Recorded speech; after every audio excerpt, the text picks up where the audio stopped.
If I'm the spiritual leader, we're screwed, I'll tell you. I'm Bob Darrell, I'm an alcoholic. And only through the grace of a God that truly I was afraid to believe in because of my unworthiness and good sponsorship, a set of actions outlined in a book entitled Alcoholics Anonymous, and a purpose other than me of helping other drunks, and consequently I haven't had a drink or any mind or emotion altering medication since October 31st, 1978. And it's actually my personal best, truly. If I drank again, I'd never live. I want to thank Rick for coming down to bringing me up here from Sacramento in his 300-mile-an-hour Tesla. I got closer to God on the way up here. And I want to thank Kim and all the people in the committee. I've been involved in a lot of events in AA. It's joyous, useful, fulfilling work to put something like this on, and I'd like to thank David, who's I've known for a long time. He's the guy that's back there with the headphones on. That you'd think he's probably listening to the recording, making sure it's right. He's actually listening to talks of himself. Okay.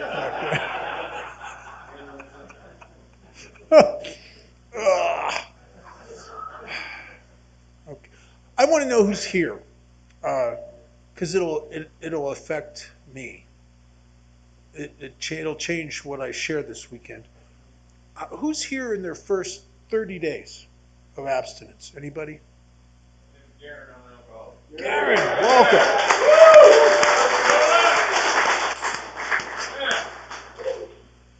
Thank you for being here. Thank you for admitting it, because I wouldn't have admitted it, because you'll be gang 12-stepped in here, I'll tell you. Anybody, how about in the first year? Wow.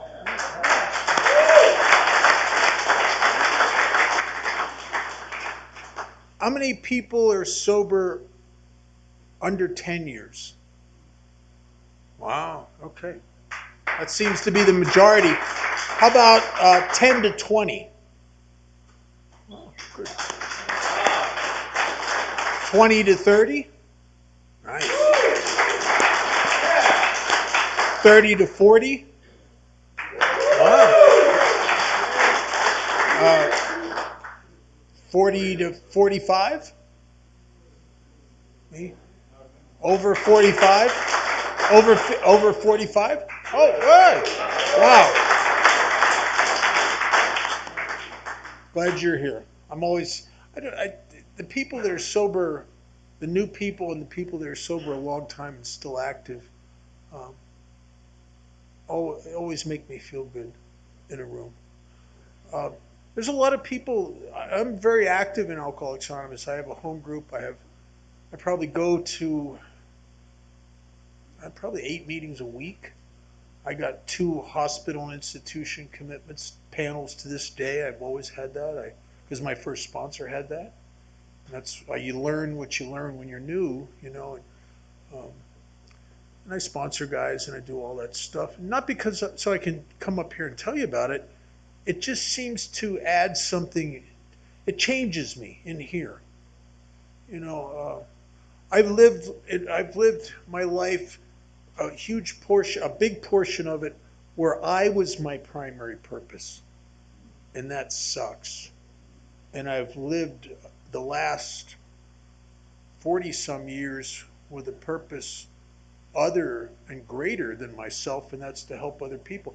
I don't think there's anything more important to me than having a purpose in my life, a reason to get out of bed in the morning. You know what your life's about. And this was baffling to me. In the years I was in and out of Alcoholics Anonymous and institutions, I came to my first meeting of Alcoholics Anonymous. I was probably 20 years old, and I was in an institution. I was made to go, didn't want to go. AA was offensive to me. It was like horrible. It was worse than church, Amway, any of that. I mean, I didn't know what AA was, but to me it looked like a combination of Amway and the Salvation Army or something. It was like creepy to me, I was very defended against you and very judgmental against you because I'm a defended kind of guy. So I didn't get much out of it. But in those years that I was in and out, I learned in my innermost self what it is to be an alcoholic. And I tell you, I think what it says in step 1 in the book it might very well be the most difficult thing an alcoholic ever does. Because if you look at it the way it says it in chapter 3, it's not that we admitted we were powerless over alcohol, that our lives had become unmanageable. It's we learned, which means, and that learning process almost killed me, of 7 years, almost 7 years of relapsing, years of swearing to myself in county jail, waking up with ink on my fingers, of in a detox, crying and swearing to myself I'll never drink again and drinking again. It says we learned we had to fully concede. Fully is like a lot. I think it's more than half. We had to fully concede to our innermost selves that we were alcoholics. This is the first step in recovery. Well, why is that so hard?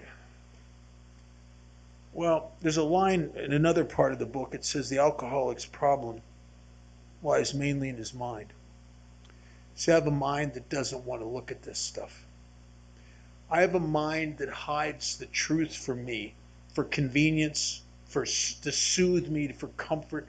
And I don't want to be an alcoholic. So my alcoholism, which is killing me, is hidden from me in a forest of other problems. Use of narcotics, stimulants, smoking pot, chronic depression, anxiety to the point of panic, that feeling of separateness. They call it today, they have a term for it, they even have medication for it, that social anxiety disorder.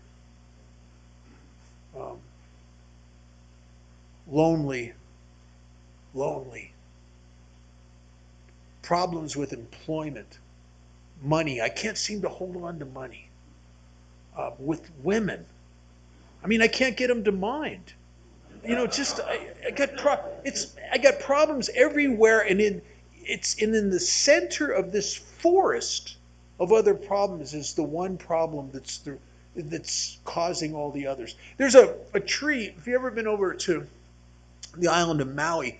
In the town of Lahaina, in the square, there's a tree. It's one tree, but it looks like a whole forest.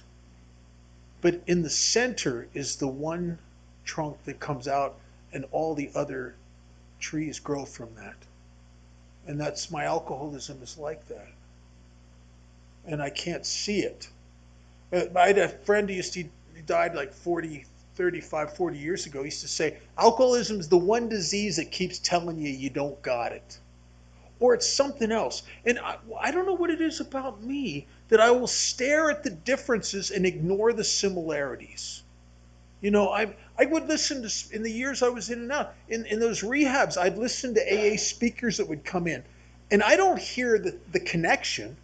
I don't hear the similarities. I just sit there and judge them. And I look for what's the differences. I remember the first time I was at a meeting and they were reading part of Bill's story. And I'm not a stockbroker. I didn't go World War I. I never saw when he talked about his drinking. I didn't see the things that are so uncommon. Now today, if I read Bill's story, I'm right there with him all the way. The things that are different are just circumstantial. They're meaningless. But the important stuff is the stuff I connect with.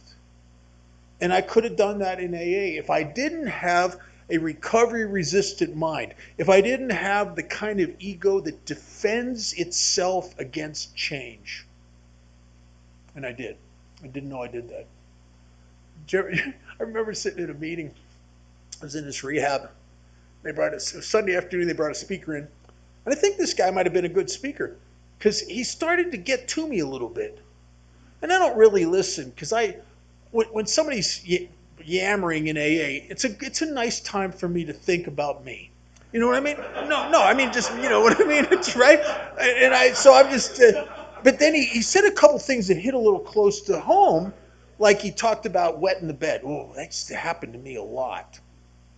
He talked about blackout, and he's getting a little close to home. And here's what my head did. My head's I'm starting to get a little squirmy. Listen to this guy, because I'm identifying a little bit. And my head looked at him and went, oh, that's the stupidest looking toupee I've ever seen. And with that judgment and opinion, I could throw out everything he said, and it defended me from connecting here, because if I connect with you, that means I'm like you. And if I'm like you, then what would work for you would work for me. But I don't want to do what you, I'm too selfish. I'm too arrogant to do what you people do. I fit the old adage, you can always tell an alcoholic, you just can't tell him much. I'm very full of myself. And the sad thing about that is I don't know any of this is true. Now in hindsight, I know it very clearly. But when I was going through it, I didn't know that was me. And I think one of the things that had to happen to me is I had to try to practice that great obsession of every abnormal drinker, is that somehow, someday, some way, I'll control and enjoy my drinking. And I had to go after that and fail and fail and fail. And you know why we fail at that? Because if we succeeded, we would never come here, right? And all the drug use was to serve that great obsession. I was a blackout drinker. Any blackout drinkers in here? I'm always afraid I'll ask that question and everybody will just sit there and look at me. I think, oh my God, I'm in an Al-Anon meeting. I was a terrible blackout drinker. And I don't know about you guys, but nobody ever came up to me and said things the next day like, oh, you were so helpful last night. I mean, I get people mad at me. You peed in our kitchen? You know, you hit on my wife, you stole my stash, you passed out on my front lawn. The worst one, I was sick. On my way to the liquor store to get a bottle of wine, I got the shakes, and this guy cuts in and he says, I remember you. You're the guy that told everybody at the party last night you beat Bruce Lee in a karate match. I was like, oh, I want to hang myself. You know. So if you're a blackout drinker, it gets bad. So I discovered that if I did certain drugs when I drink, I could drink longer and I wouldn't black out. Well, that sounds like a good idea, except occasionally you don't want to remember some of the stuff you did. And I was a terrible blackout drinker. I did other drugs because I found that, and this I didn't understand, and this is almost what killed me. It's not just that I have an abnormal reaction to alcohol. I have everything that Dr. Silkworth talks about, an allergy to alcohol, that when I drink it, I'm overcome with a powerful yearning for more. It's as if deep in the center of my being is an unrecognized, unrealized switch. And only alcohol throws that switch. And it's the got to have more switch. And every time I drank alcohol, without exception, that switch would get thrown. And I'm the kind of guy, if I'm at your house, and maybe you had a couple of us sitting around watching a game or something, or I don't know, playing, whatever we're doing. And you had a case of beer, and we kill that case of beer, and there ain't no more, and there ain't no way to get more. You know what I'll do? I'll go to your bathroom and go through your medicine cabinet. I'll take whatever's there. If the bottle says, do not operate heavy machinery, I get excited.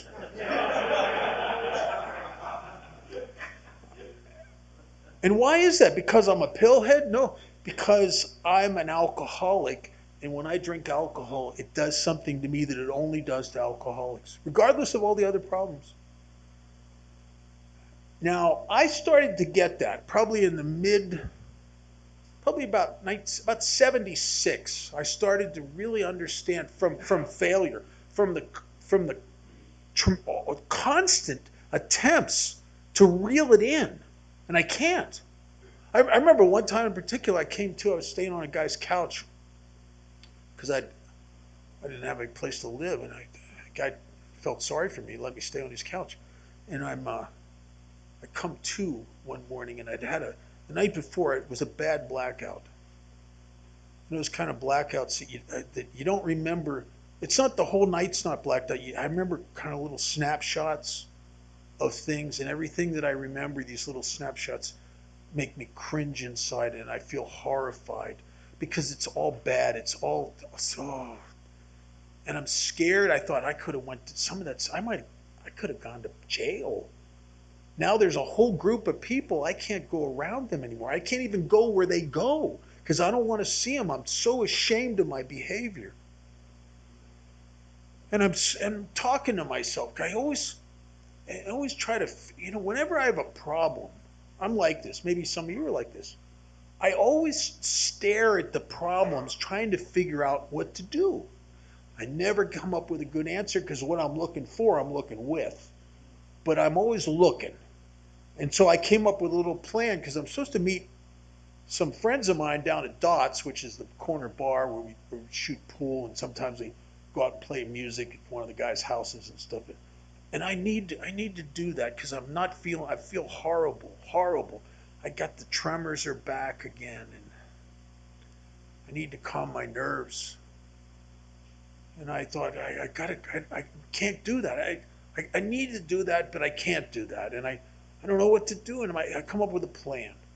Now, if you're here and you're going to drink again, you need a plan. It's not that it'll help, but it'll soothe your mind going into your demise. So I had a plan, and here's the plan. It made perfect sense to me. I'm going to go down to that bar, and I'm going to slow sip 8 drinks. 8's a good number. I remember thinking 8.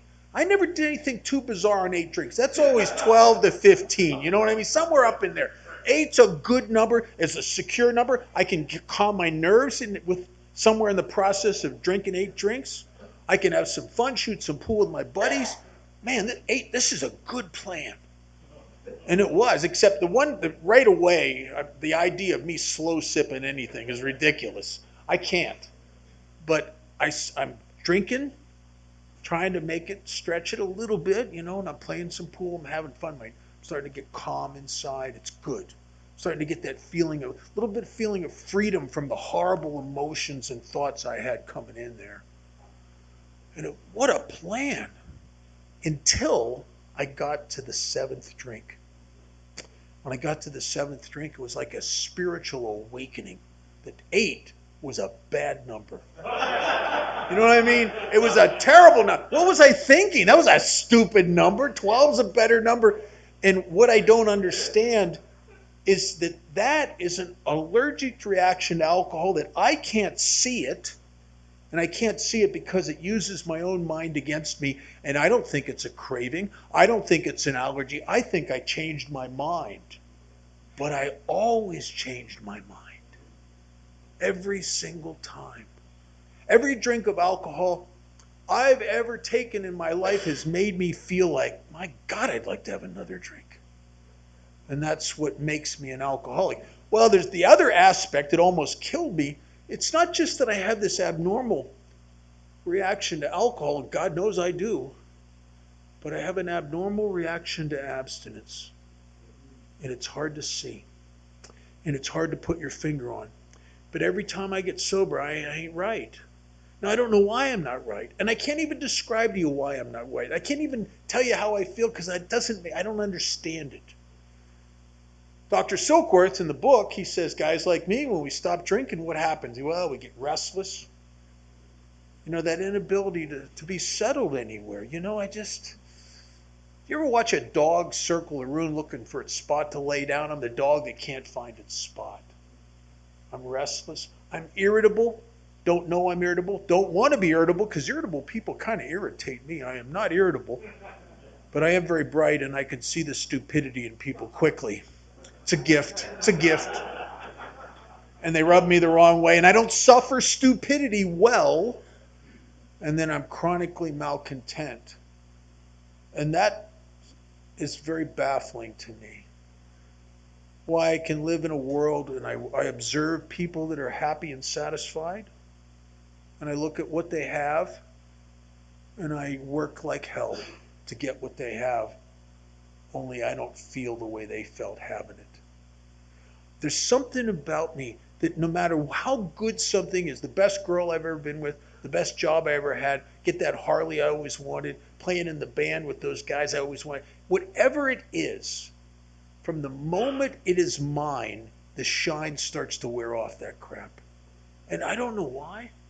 I don't know, why am I always unsatisfied? Why am I always unhappy? Why am I always seems there's a heaviness about life? Why am I prone to depression? What is this?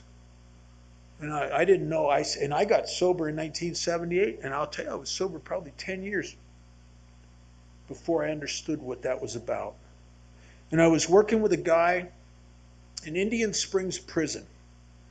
And I was trying to, it's hard to sponsor people in prison because you only see them like, you can go up there once a week. And I'm working with this guy, and he's talking about some stuff, and he's talking about doing time and how easy it is not to drink. And this is like his fourth or fifth time in prison. He's so easy for him to stay sober when he's in prison. But the moment he gets out, every single time he goes and gets drunk. And I started realizing, my God, of course, because when I stop drinking, I feel like I'm doing time. And if I really was doing time, at least my insides would match my outsides. There'd be a funny kind of sad rightness about that.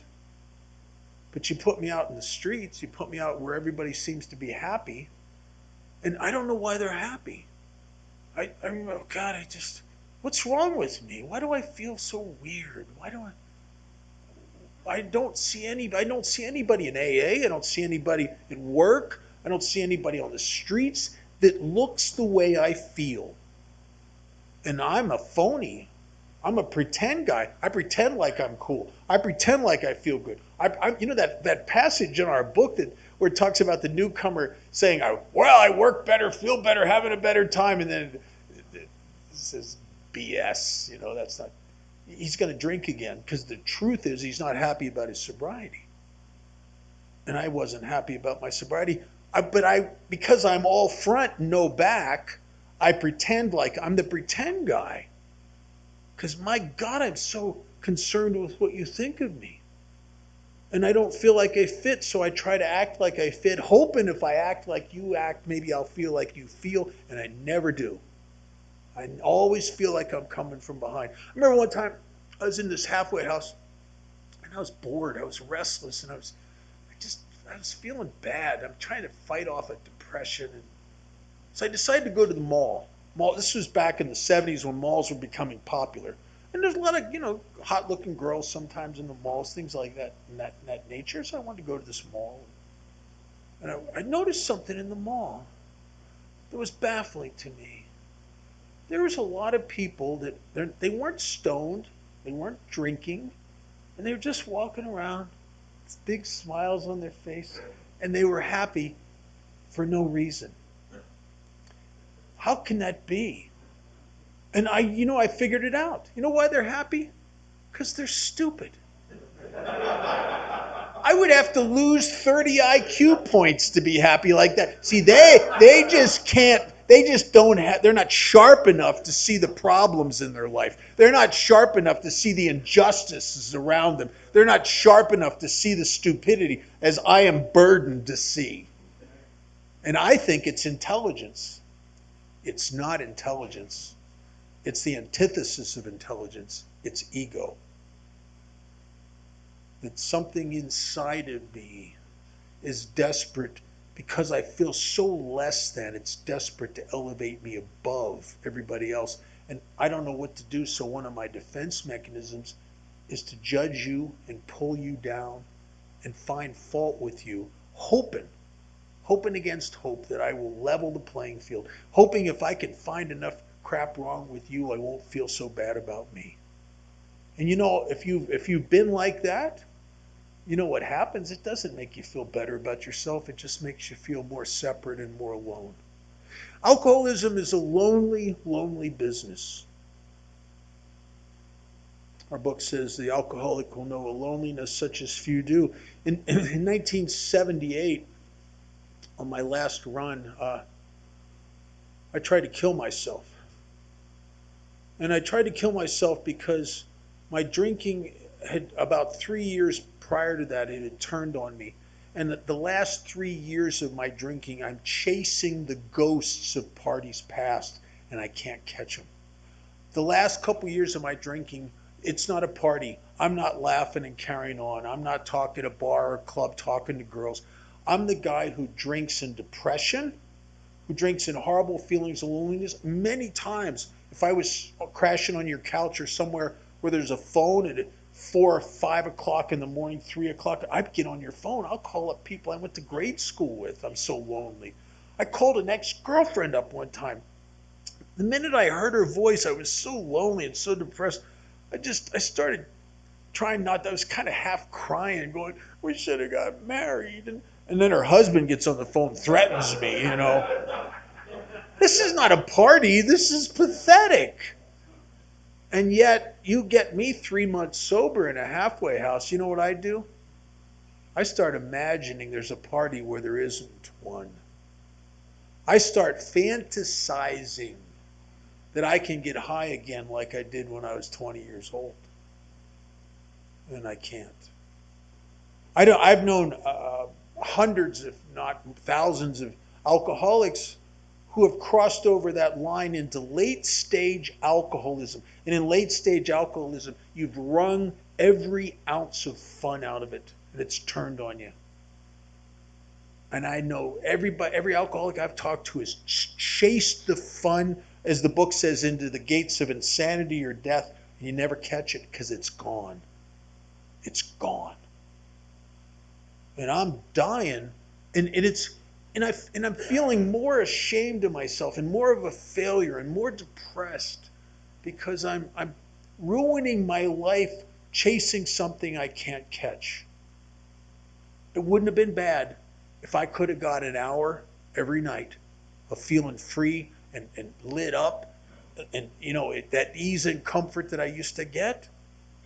It'd almost be a good exchange if a genie popped out of a bottle and said to me, "Hey Bob, tell you what, I'll give you 6 months out of every year of partying like you did when you were 20 years old.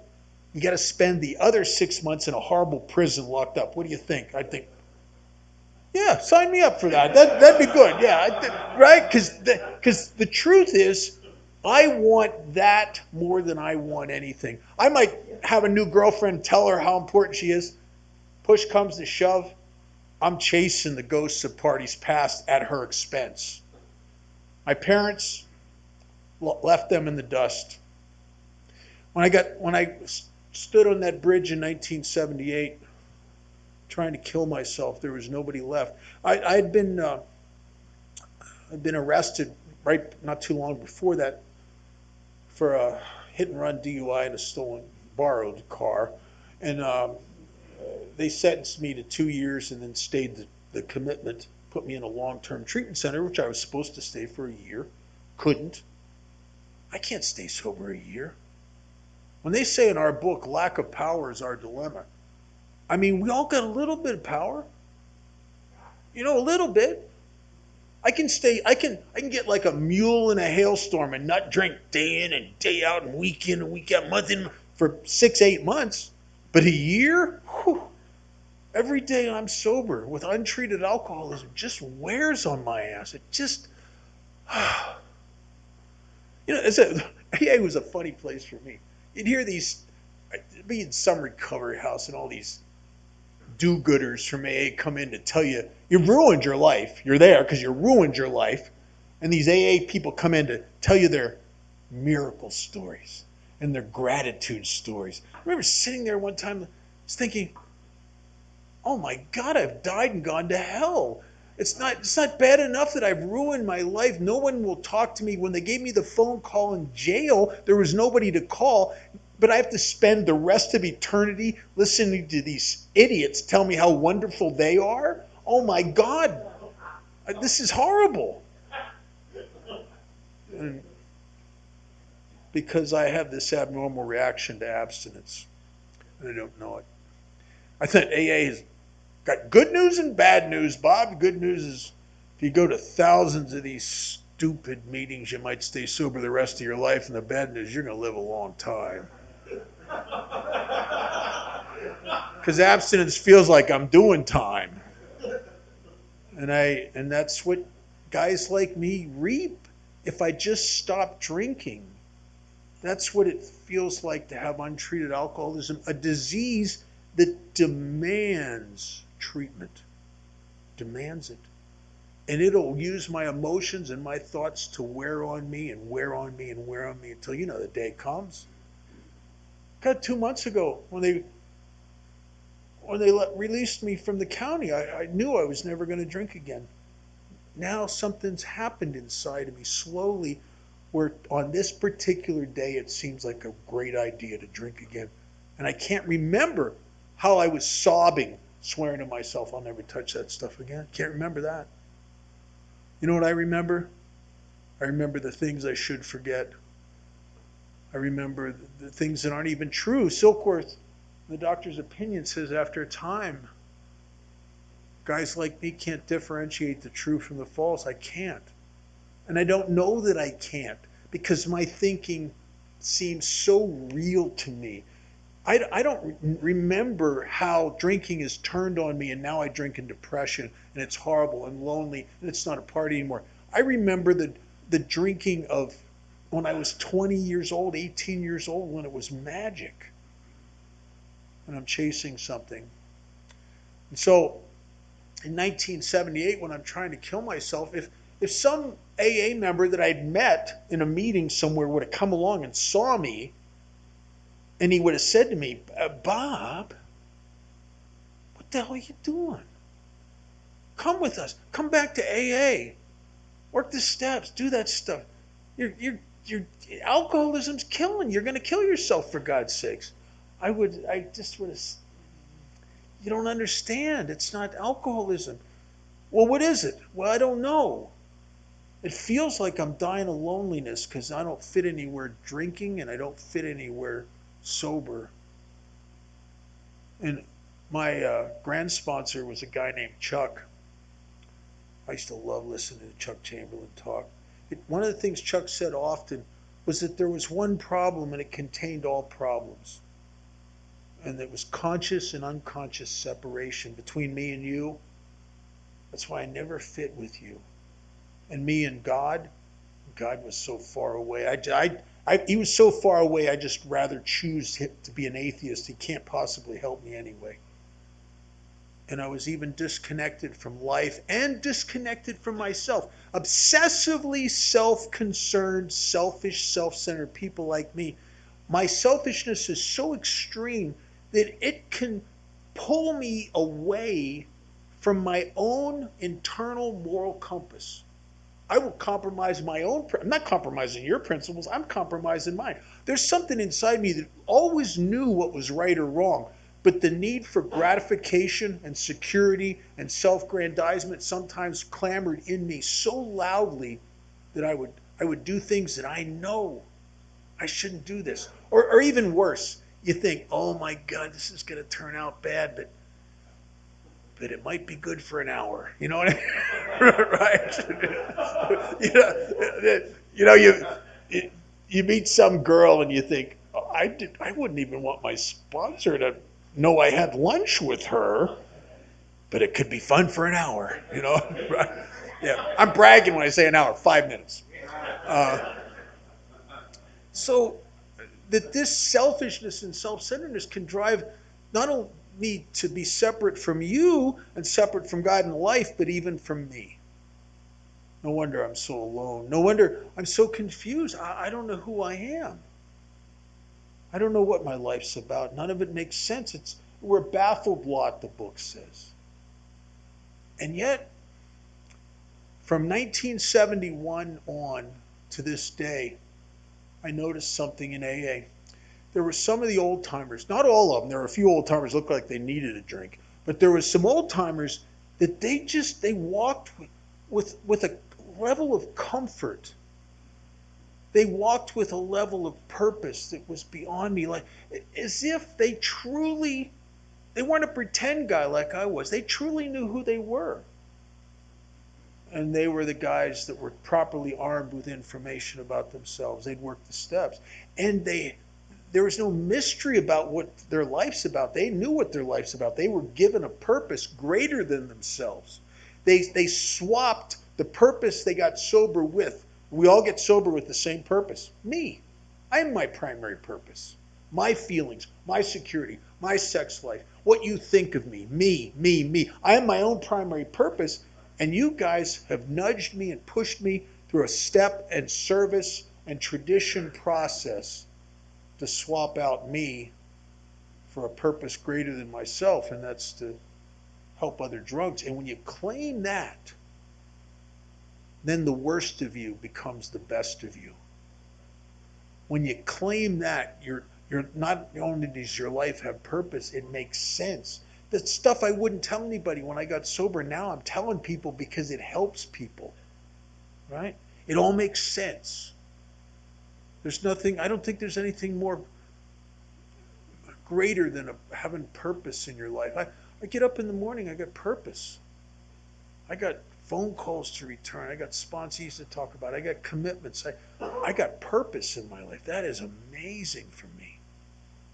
I'm not the loose cannon anymore on the deck of my ship. My life has structure. I love that. But I resisted that for years.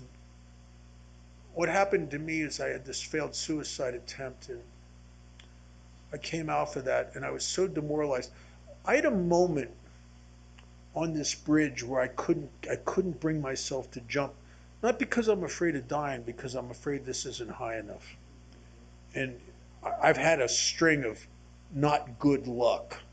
And with my not good luck stream, I'll probably end up paralyzed from the neck down in some charity ward for 50 years, and nobody will bring me a drink because I don't have any friends left.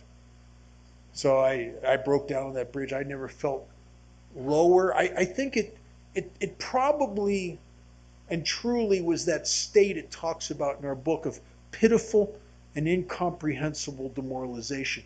You know pathetic, you felt pathetic, you've hated yourself, you've loathed and then this is a level even below all that. That not only have I lost everybody that I cared about in my life, not only have I burnt my life to the ground, not only have I failed at being sober and I've failed at drinking, when I want to kill myself and make it all stop, I failed at that too. That's a level of pathetic below anything I've ever known. And I came off that bridge and I ended up through a bizarre series of circumstances that's baffling to me to this day. Sometimes you look back in hindsight and you can see the hand of God in your life.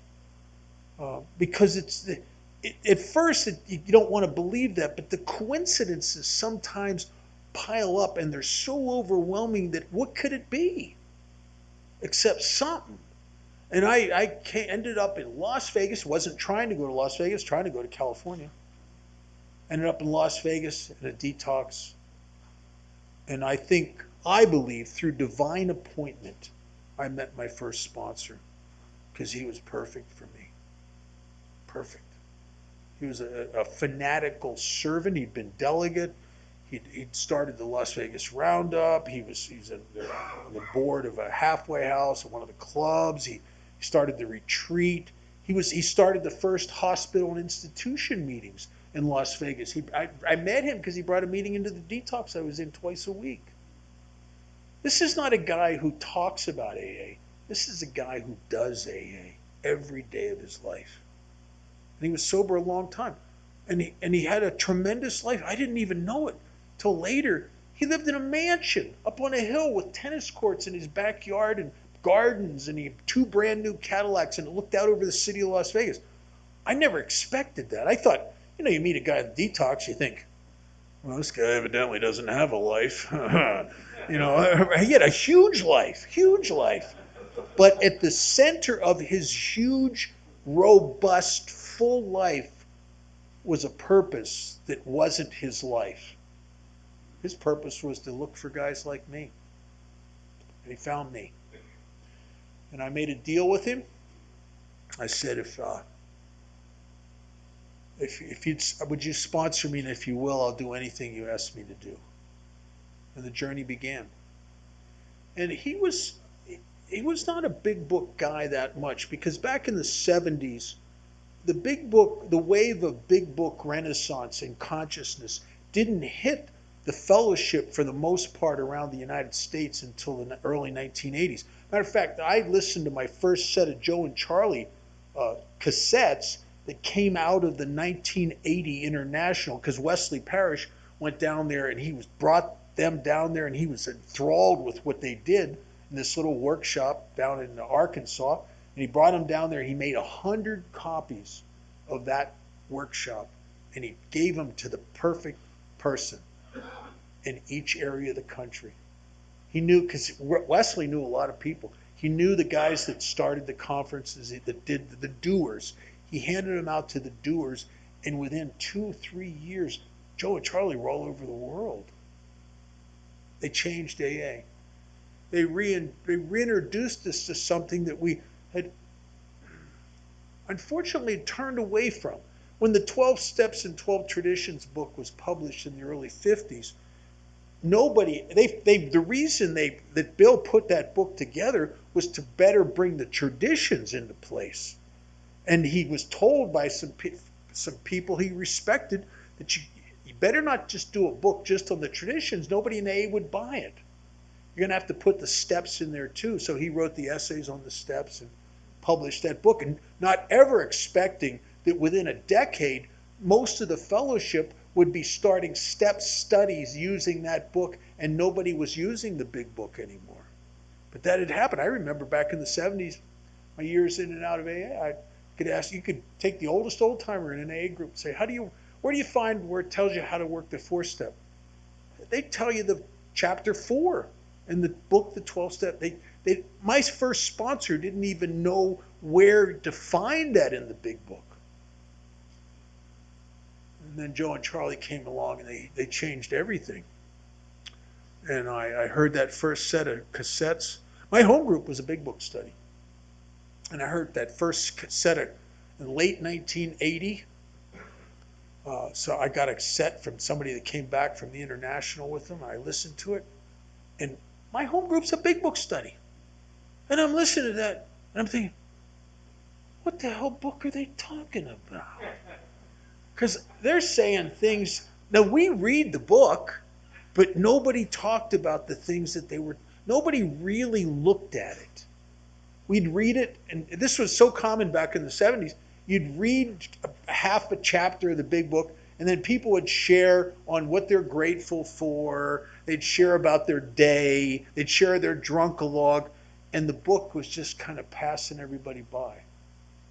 Joe and Charlie made it come alive. And I remember hearing that stuff, and I started putting that stuff in my life. And it wasn't too long after that I started taking guys through that stuff. And it's funny, the Hindus have a saying that the student doesn't learn the lesson until he becomes the teacher. You really want to know how to work the steps? Help people work the steps. The student becomes the teacher and learns the lesson. And that's so true for me. Well, I want to tie something in this weekend that might seem a little odd to some of you. I'm curious, how many people here have worked the steps? Good. It's a good gathering. How many people that are sober a long time have worked the steps more than once? Wow. How about more than twice? More than 5 times? And yet, you wouldn't be coming back and doing it if there wasn't something missing, huh? I I do I do Alcoholics Anonymous for the same reason I drank whiskey. What did whiskey do for me? Got me high. You could say, yeah. Gave me a feeling of being able to come out and play. Yeah.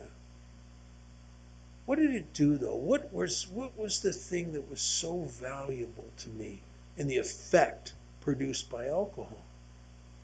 It gave me a sense of unity. Carl Jung, in a letter to Bill Wilson, said in the early 60s, he said that as a result of working with Roland Hazard and countless other alcoholics, that he came to the conclusion that the alcoholic's thirst for alcohol isn't really a thirst for alcohol. He said he thought it was a low-level thirst of the alcoholic's being for unity. Or if you're more religiously minded, he said, or maybe a union with God. It's to be connected. Alcoholism's a lonely business.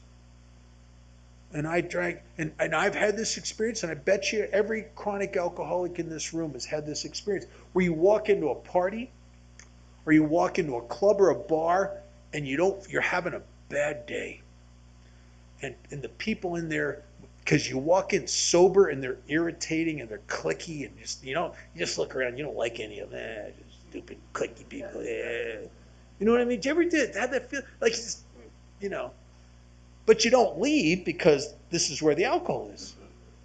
And then this contempt, this separation, this depression, this anxiety, all these feelings that are on me, and the goddamn loneliness of it. After about 2 strong drinks, doubles, I shake it off me. After about 4 drinks, some of those people I didn't like when I walked in there, I start thinking they're really not bad people. After about 6 drinks, we're shooting pool together. After about 8 drinks, we're planning our vacations together. After about 12 drinks, I'm saying things like, I love you, man. I'll die for you, bro. Ooh. Connected. Now that's unity. That is the thing, and I yearned for that, and I drank for that. I drank because of the loneliness and separation of untreated alcoholism, and alcohol was a very, very effective medicine for that. So if that's true, and here I am, I'm 25 years sober, 20 years sober, I've been through the steps 5 or 6 times, and yet I still have those feelings of disconnection. I still have the feelings that something ain't right. I'm getting in trouble with people. My personal relationships are crap. I can't, the bedevilments on page 52 are still kind of true for me. Problem with personal relationships, a feeling of unhappiness, full of fear. I'm a worrier. And I ain't right. And if you're like me and you're a big book guy, and I was a big book guy, you go back through the work again. And back through the work again. And I started thinking, man, there's something missing here. And there was a guy in AA when I was new. He said something that stuck with me. And he said that the highest set of spiritual principles in Alcoholics Anonymous was one practiced personally in your life was the original set of the 12 traditions. Because why do the traditions exist? They exist because of a lack of unity. They exist just like step 1 takes a guy who's powerless and can't manage his own life and brings a higher power into his life and a new manager. And the first tradition is that our common welfare. What's that mean? That means everybody except you. You're last. That's hard for a selfish person to put the group, to put your family, to put your wife, to put your kids, to put everybody else before you. That in order to feel like the first, you have to be the last. That they have to come first. And personal recovery, this is me now. that my personal recovery depends upon AA unity. Well, what does that mean? You ever watched people in your home group leave AA and eventually drink? Some of them die. How do they leave? How do many of them leave? Through a lot of inaction, primarily. That's a big piece of it. But some guys leave AA one judgment and one opinion at a time. You know, they don't even know they're leaving.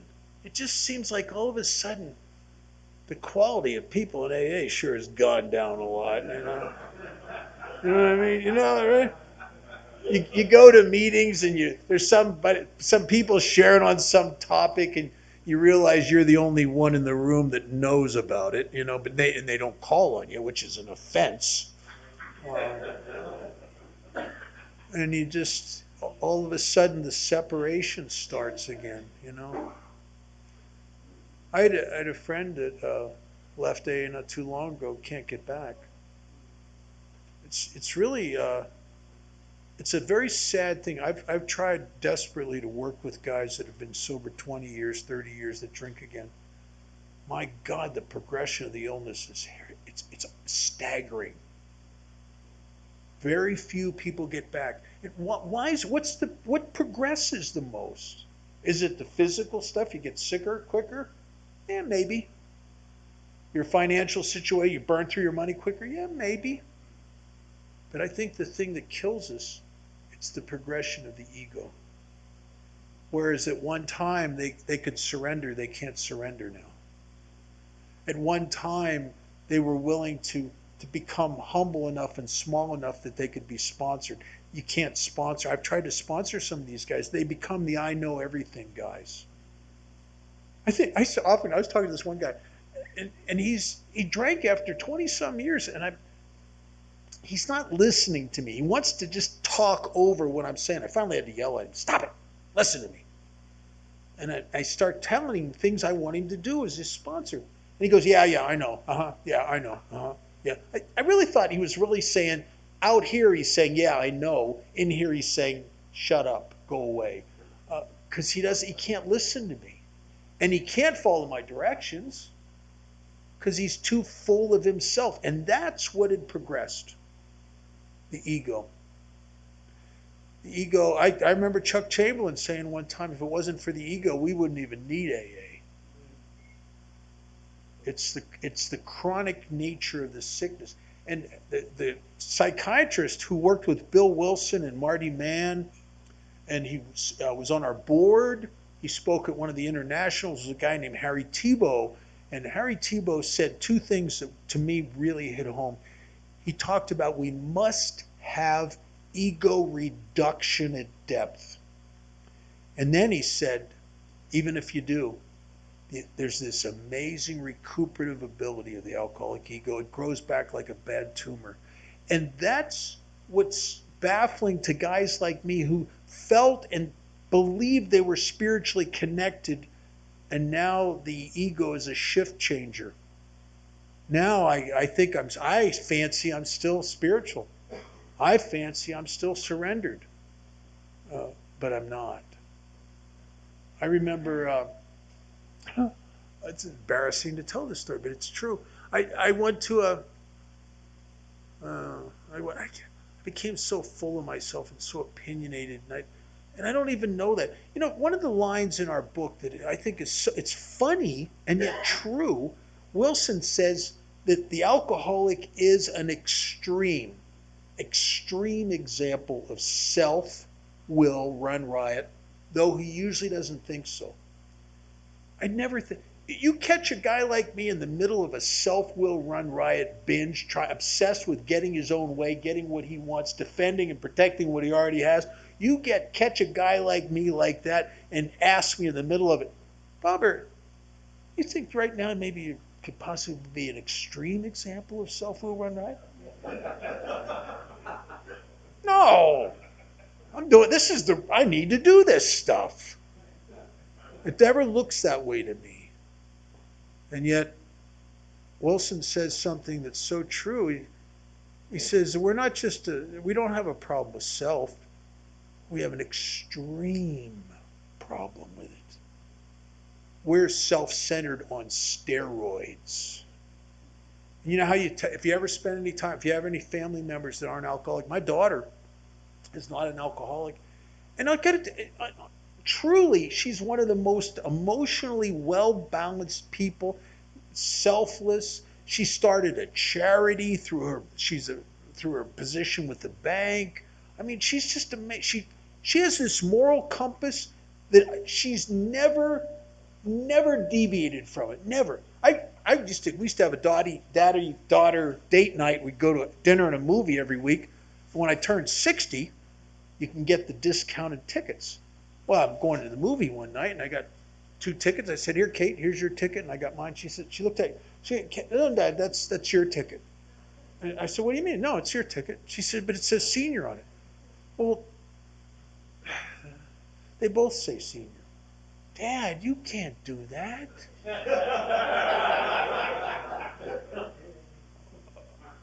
I had to go and pay the difference. I was humiliated. I was like, I threw my morals out the window for $1.25, for God's sakes. I mean, this is pathetic. But see, it never concern her to do that. She wouldn't do it. She just wouldn't do it. She always does the right thing. When she's given me my first grandson, he's one of the handsomest kids you'd ever seen. And if I showed you a picture of him, he looks just like me. He does too. Before she met her husband, she dated a couple of people that I didn't really care for. I like her husband a lot. And she was dating this one guy, and I just wanted. She likes him, I like him. You know, I don't want to get into that. I just want what's best for her.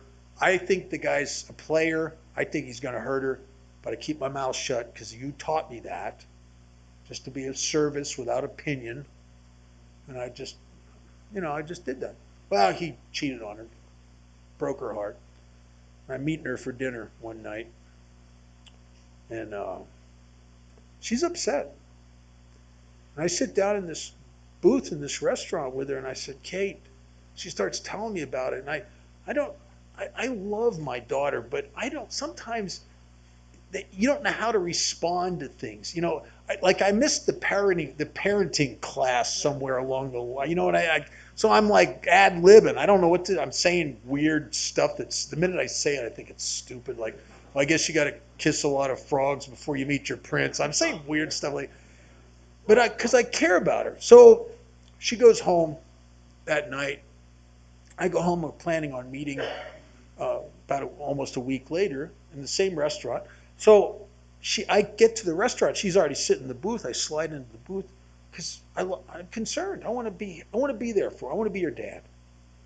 And I slide across from her. I said, "Kate, how's it going?" She goes, "Oh, it's good, Dad." I thought, oh, she's so brave. I said, "No, Kate, with the breakup and everything." She said, "Well, Dad, you can't hold on to that stuff. You got to move on. I'm going to go out to dinner with a guy next week, and you can't hold on to that stuff." And I'm looking at her, and I'm thinking about how I took 5 or 6 meetings hostage during relationship breakups. How I made my sponsor's eyes glaze over. How I would milk it for. I said to her, "Kate, you couldn't possibly have got enough mileage out of that yet." But see, she's not an extreme example of self-will run riot. She won't take stuff with the obsessiveness that I will. She feels the feelings. She moves on. That is a level of mental health beyond anything most of us will ever know, right? But that's because I'm an extreme example of self-will run riot. And I don't like to let go. And I don't let go easily.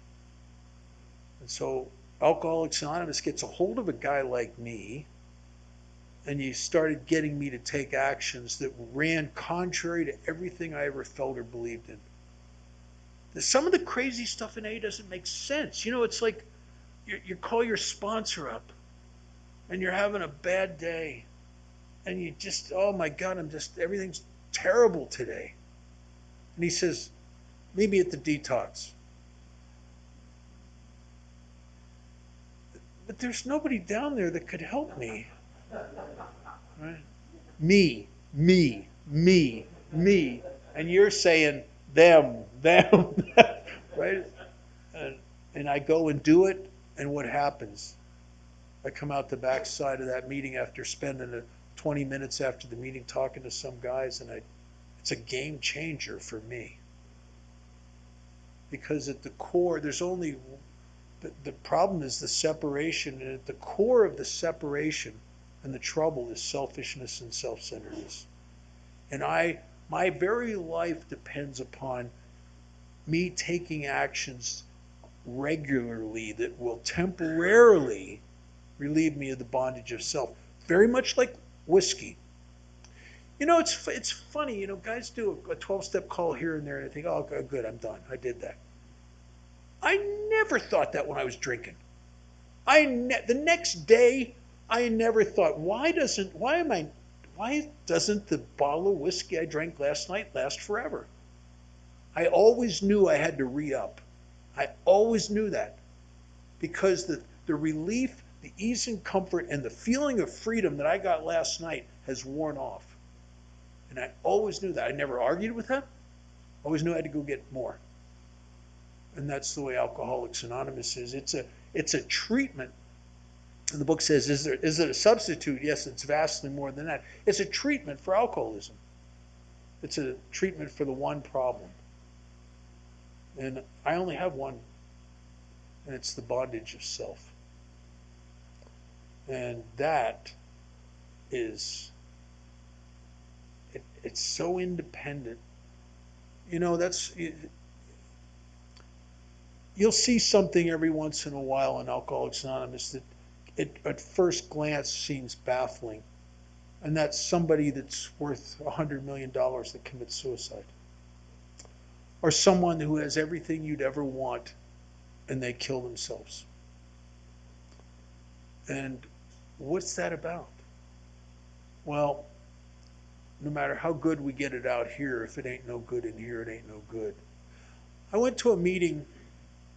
We have a club in Las Vegas that's in the middle of a pretty affluent part of Vegas.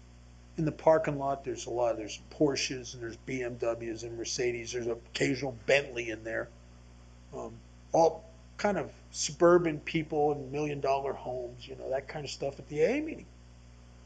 I don't like going over there, and because the meetings feel bad to me, because these really well-to-do people are very whiny and very depressed and just kind of, you know, they just problem. It's one of those meetings that starts out, does anybody have a problem? And everybody, oh, I got a problem. Yeah. All problem, no solution.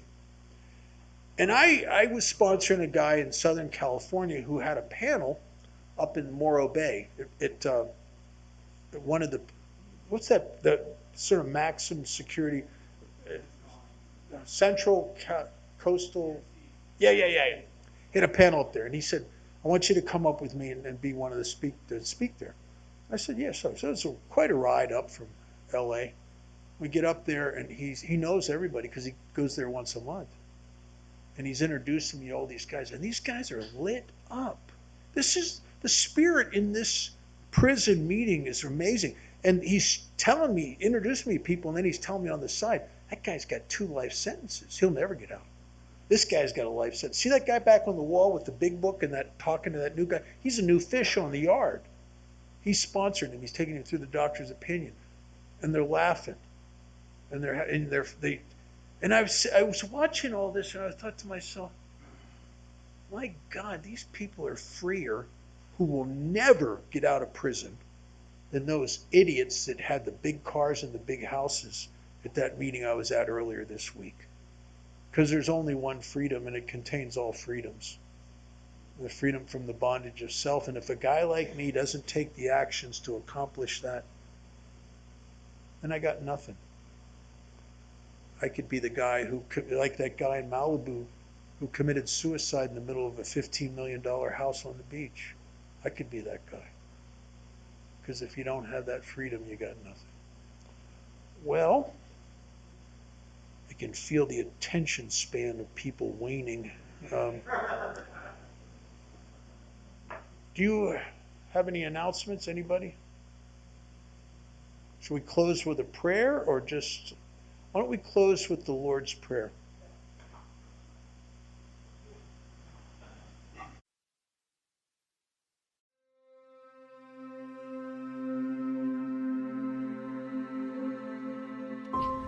We hope you enjoyed this recording. If you are interested in other speaker tapes or CDs from AA or Al-Anon, please contact us at Sound Solutions, toll free 1-877-893-2777, or visit us on the web at soundsolutionsrecording.com. We are also available to cover your recording and sound system needs. Thank you for allowing us to be of service and carrying the message.